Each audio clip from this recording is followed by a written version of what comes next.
जो बाधाएं उन्होंने खुद ने उत्पन्न करी, किसी और ने उत्पन्न नहीं करी, जब निर्णय हो चुका था। और ऐसी बात नहीं है कि हाईकोर्ट परिसर के अंदर पहली दफे कोई मूर्ति की स्थापना हो रही है। इससे पहले भी देश के हाईकोर्ट और सुप्रीम कोर्ट परिसर के अंदर मूर्ति स्थापित हो चुकी, पर सिर्फ विवाद उत्पन्न करने के लिए वर्ग संघर्ष कैसे रहे उत्पन्न हुई, उस मंशा से ये विवाद उन लोगों ने मूर्ति स्थापना को विवादों के अंदर घसीटा है। तो आज वापस आग्रह है दोनों सरकार से कि जो उनकी सोच है उस सोच को आप विराम लगाए और ग्वालियर में, क्योंकि हर वर्ग हर जाति के लोग जो संविधान में विश्वास रखते हैं, देश के अंदर विश्वास रखते हैं, वो चाहते हैं कि बाबा साहब भीमराव अंबेडकर जी की मूर्ति की स्थापना ग्वालियर में होनी चाहिए। इस संदर्भ में जो भी आगे कांग्रेस को करना होगा वो कांग्रेस करेगी, और उनकी रणनीति कि ये बाबा साहब भीमराव अंबेडकर जी को जिस रंग में वो रंगना चाहते हैं, एक वर्ग तक सीमित रखना चाहते हैं, विवादों में लाना चाहते हैं, जो पहले भी उन्होंने गांधी जी के संदर्भ में, नेहरू जी के संदर्भ में उन्होंने प्रयास किए, उनमें उनको सफल नहीं होने देंगे। आदरणीय सीएलपी के नेता हमारे अपनी बात कहें।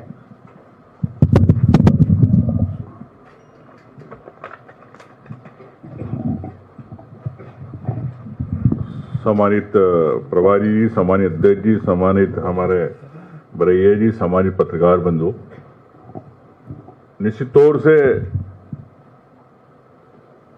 देश के अंदर जो स्थिति निर्मित हो रही है कि मुद्दों से ध्यान भटकाया जाता, आरएसएस की जो सोच है, आप कभी उन्होंने छोटे वर्ग को कभी उन्होंने सम्मान नहीं दिया। वो सबसे बड़ी बात तो ये कह सकते हैं आरएसएस के बारे में कि जितने सर संचालक बने उसमें कोई दलित आदिवासी नहीं बना। तो इससे स्पष्ट होता है कि देश में किस प्रकार से वर्ग संघर्ष कराना चाहती है भारतीय जनता पार्टी, आरएसएस की सोच है। बार बार आज 11 साल होना है भारतीय जनता पार्टी के, लेकिन मुद्दों से ध्यान भटकाए जाते हैं। मध्य प्रदेश की ये घटना एक मूर्ति को लेके अंबेडकर जी की, मैं समझता हूं कि इतिहास बदलना चाहती है भारतीय जनता पार्टी और आरएसएस देश का। और देश में जिनने संविधान निर्माता रहे, क्या देश की आजादी के अंदर जिन्होंने शहीद हुए, जो महान नेता रहे, चाहे महात्मा गांधी है, चंद्रशेखर आजाद है, चाहे बाबा साहब अंबेडकर है, ऐसे कई लोग, कई महान हस्तियां देश में इस समाज से ऊपर रही, जिन्हें राष्ट्र निर्माण में भूमिका निभाई। और राष्ट्र निर्माण में जो भूमिका निभाता है उसे किसी समाज से नहीं जोड़ा जा सकता। सरवारा देश हमारा है, हर व्यक्ति का है। और राष्ट्रभक्त की बात करती है आरएसएस, देशभक्ति की बात करती है। तो चाहे बाबा साहब अंबेडकर की मूर्ति को लेकर विवाद हो, तो इनकी देशभक्ति और राष्ट्रभक्ति कहां जाती है? जब आप सरदार सरोवर डैम बना तो आपने सरदार वल्लभ भाई पटेल की मूर्ति लगाई, कांग्रेस ने सम्मान किया। तो भारतीय जनता पार्टी क्यों किसी वर्ग विशेष को लेके, क्या कांग्रेस के साथ वो वोट रहा, इस कारण काटने की राजनीति है? तो निश्चित तौर से डिवाइड एंड रूल की पॉलिसी है, कम वोटों पे कैसे सरकार बनाना। आपने देखा केंद्र में सरकारें कैसे बनती है कम वोटों पे। तो एक सोची समझी रणनीति के तहत भारतीय जनता पार्टी अब इतिहास बदलना चाहती है, चाहे मूर्ति के माध्यम से। लेकिन कांग्रेस पार्टी, माननीय हरीश चौधरी जी ने जिस प्रकार से कहा कि कांग्रेस पार्टी की एक विचारधारा जो हमेशा कांग्रेस के जो महान नेताओं के साथ है, उनकी सोच को बढ़ाती, जिन्हें राष्ट्र निर्माण को बढ़ाया, तो निश्चित तौर से इन बातों को मुद्दे बनाने के बजाय एक छोटा सा सी बात है, वो माननीय हाईकोर्ट भी इस बात को समझती है, लेकिन हर बात पर राजनीति नहीं होना चाहिए। समाज का जो जिसने राष्ट्र निर्माण में भूमिका निभाई है, कांग्रेस पार्टी पूरे उस समाज के साथ रहती है, हर समाज के साथ सम्मान करती है।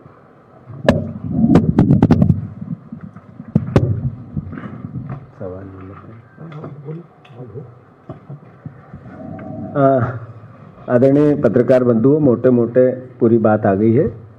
जो महत्वपूर्ण बात थी वो हरीश चौधरी जी ने बताई है कि हाई कोर्ट परिसर में बाबा साहब भीमराव अंबेडकर की मूर्ति की स्थापना होनी चाहिए, और इसको लेकर जो कानूनन एक पहल होती है वो हाई कोर्ट की परमिशन के साथ पूरी प्रक्रिया भी कंप्लीट थी।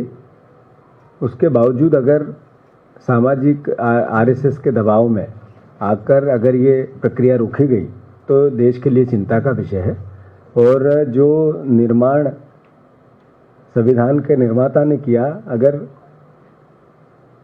न्याय करने वाले मंदिर में उनकी स्थापना नहीं होगी तो कहाँ होगी। कांग्रेस पार्टी इसको स्पष्ट तौर पर उन लोगों को खारिज करती है जिन्होंने इसको रोकने की कोशिश की, और स्पष्ट तौर पर हम मूर्ति के पक्ष में हैं। इसके लिए हम सामाजिक जनजागरण, राजनीतिक आंदोलन और राहुल गांधी जी की जैसी सोच है संविधान की रक्षा को लेकर, जो भी संवैधानिक लोकतांत्रिक व्यवस्था के अंतर्गत राजनीतिक प्रोग्राम, सामाजिक प्रोग्राम, एजिटेशन के प्रोग्राम हो सकते हैं वो करेंगे। और मैं मानता हूं कि बहुत विनम्रता से फिर से मेरा आग्रह है उन लोगों से भी जो मूर्ति के स्थापना को रोकते हैं, उनको अपनी सद्बुद्धि मस्तिष्क में लाना चाहिए और बाबा साहब अम्बेडकर के इस अपमान का सार्वजनिक रूप से क्षमा मांगनी चाहिए। और पूरे कृत्य के पीछे बीजेपी आरएसएस के लोग हैं, मोटे तौर पे एजेंडा है, और कांग्रेस पार्टी इसका विरोध करती है। आपके जो सवाल हैं बोले। क्या आप लोग हाईकोर्ट के प्राशंसिक आदेश के बावजूद नहीं हो पा रहा, क्या कोई लीगल कोर्स आप लोग अपना सकते हैं कि और ऊपर की अदालत में जाकर के इस फैसले को एनफोर्स कराएं वहां पर? दो सोच एक साथ है। एक है कि लीगल तरीके से इसका काम चल रहा है और हाई कोर्ट ने परमिशन दी थी, इसके खिलाफ लोग गए हैं दूसरी अदालतों में, ऊपर की अदालतों में। पर सोच क्या है? सोच है वही जो एक बाबा साहब अम्बेडकर के व्यक्तित्व को दबाना चाहती है, संविधान विरोधी, आरक्षण विरोधी,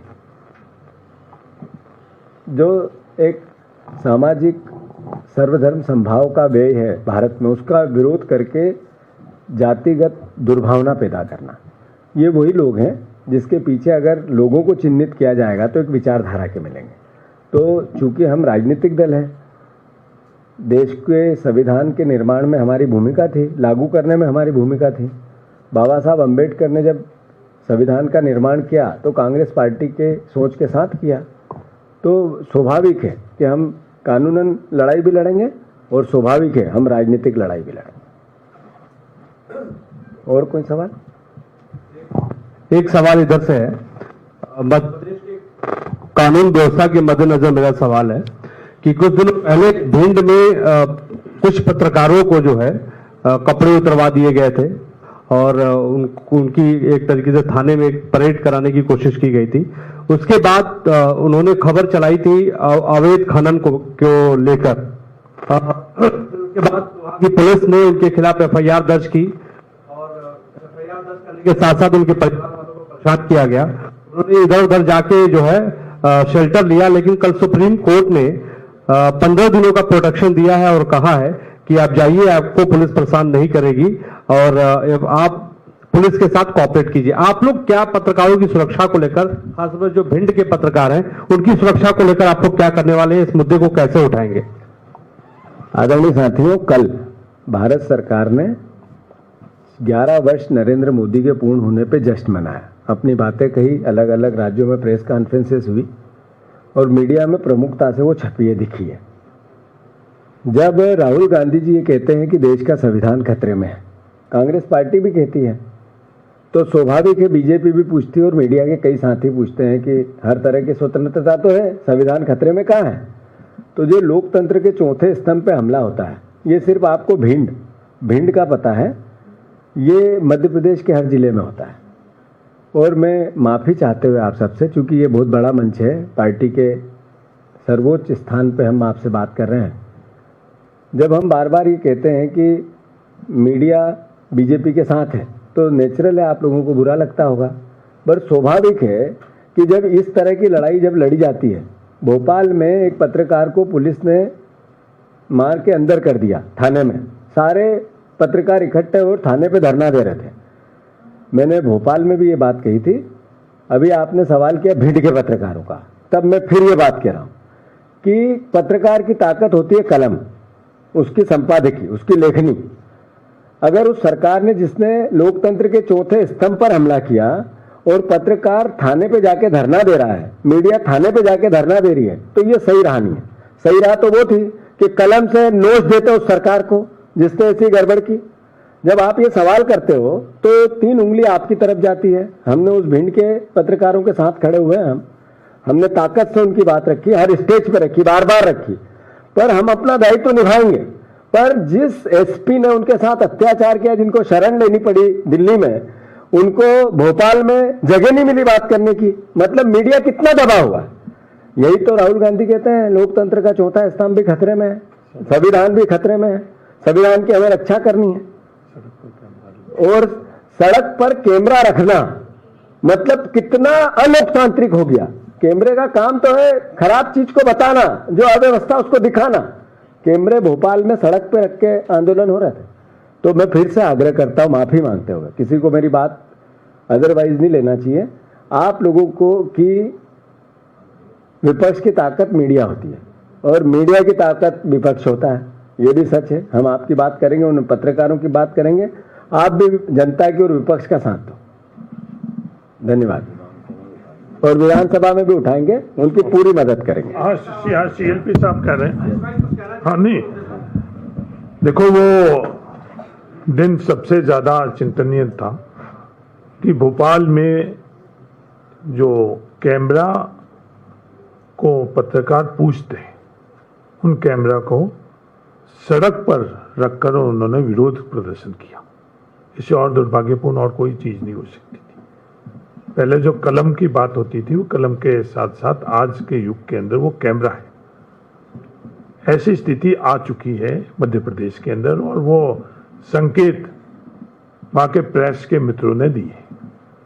विपक्ष के नाते हम लोगों की जिम्मेवारी है कि किसी भी स्तंभ को हम लोग कमजोर नहीं होने दें। मजबूती से उस वक्त भी हम साथ में थे, आज भी हम लोग साथ में थे। हम हमारी बात मीडिया के मार्फत से भी रख रहे हैं, और आने वाले विधानसभा सत्र में